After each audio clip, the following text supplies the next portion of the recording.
Ada 7 golongan manusia yang dinaungi awan teduh ketika manusia dikumpulkan di padang mahsyar yang panas luar biasa. Untuk memasuki surga Allah dengan 3 cara, yaitu langsung masuk surga tanpa adanya perhitungan atau hisab, masuk setelah amalan atau dihisab, dan masuk ke surga setelah mendapatkan azab terlebih dahulu di neraka. Seperti apa nanti di akhirat adalah masalah gaib. Namun ada beberapa dalil yang mengabarkan gambaran surga dan gambaran neraka.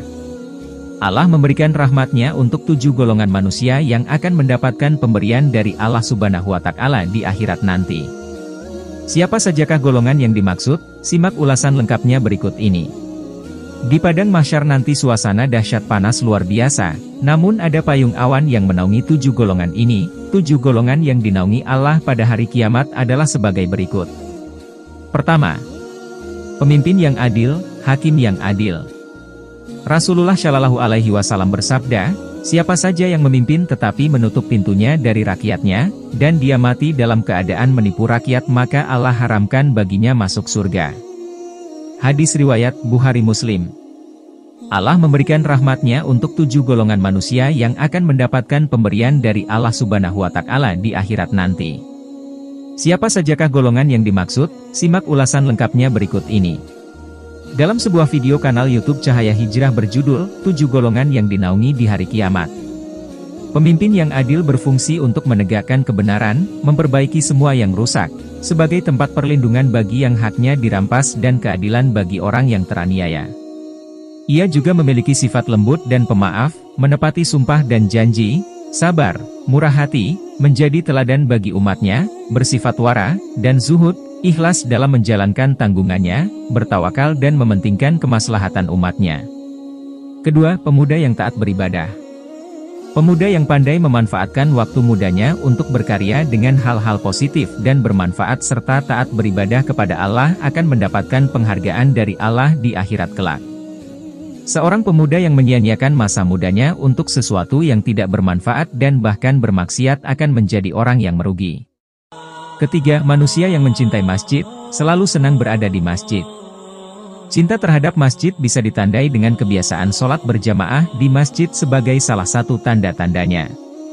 Rasulullah Shallallahu Alaihi Wasallam bersabda, setiap kali Anda melihat seseorang biasa di masjid, maka saksikanlah bahwa ia benar-benar percaya. Hadis riwayat Tirmidzi. Keempat, manusia yang saling mencintai karena Allah, bertemu dan berpisah karena Allah. Saling mengucapkan salam ketika bertemu.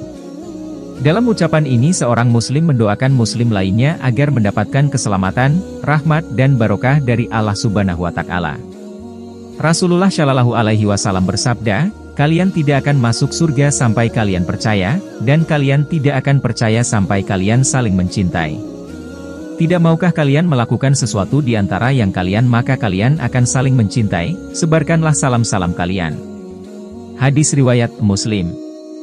Kelima, manusia yang diajak bermaksiat tapi menolak karena takut kepada Allah. Orang yang takut kepada Allah dan menahan diri dari perbuatan maksiat, walau nafsu menggelora.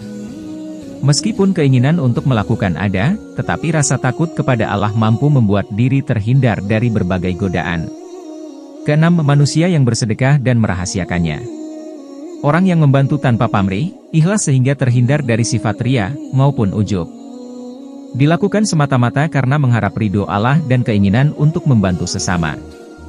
Rasulullah Shallallahu Alaihi Wasallam bersabda, jika anak Adam meninggal dunia, maka terputuslah amalnya, kecuali 3 perkara yaitu sedekah jariah, ilmu yang bermanfaat bagi manusia dan anak saleh yang mendoakannya. Hadis riwayat Muslim. Ketujuh, manusia yang mengingat Allah dengan berzikir dan menangi. Aisyah radhiyallahu anhuma bertanya kepada Rasulullah Shallallahu Alaihi Wasallam, apakah ada umatmu yang nanti masuk surga tanpa hisab? Rasulullah Shallallahu Alaihi Wasallam menjawab, ada, yaitu orang yang mengenang dosanya lalu dia menangis.